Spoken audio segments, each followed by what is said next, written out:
libre ito patuloy sa atin ang estudyante.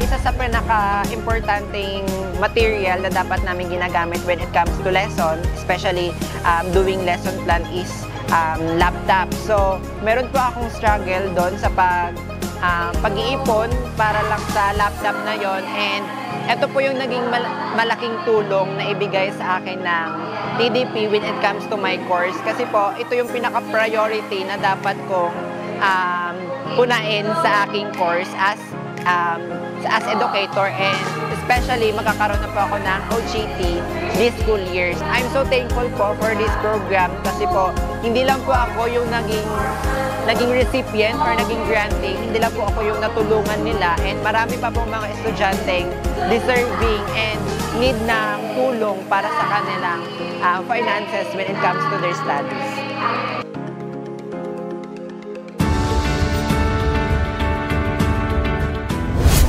2 years na po ako nakakakuha ng grant. Bali, malaki po yung natulong niya since hindi na po ako ganun kaasa sa mama ko.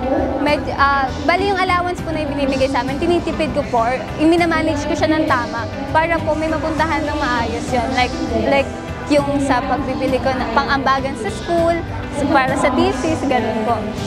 Bali, ako po, super nagpapasalamat po sa mga mambabata, sa UNIFAS, sa CHED, kasi po, binigyan po ako ng chance makapag-aral pa, makapagtuloy-tuloy nang binibigyan ako ng grant. Tsaka po, ang message ko sa TDP grantees ngayon, pagpatuloy lang po nila, wag po silang susuko. Isipin po nila na back up po nila yung CHED at UNIFAS sa kanilang pag-aaral. Nang dahil sa tulong-dulong program, matutupad ko na ang aking mga pangarap at matutulungan ko ng aking pamilya. Nang dahil sa tulong-dulong program, nasisiguro kong may araw-araw akong allowance hanggang sa makatapos ng kolehiyo.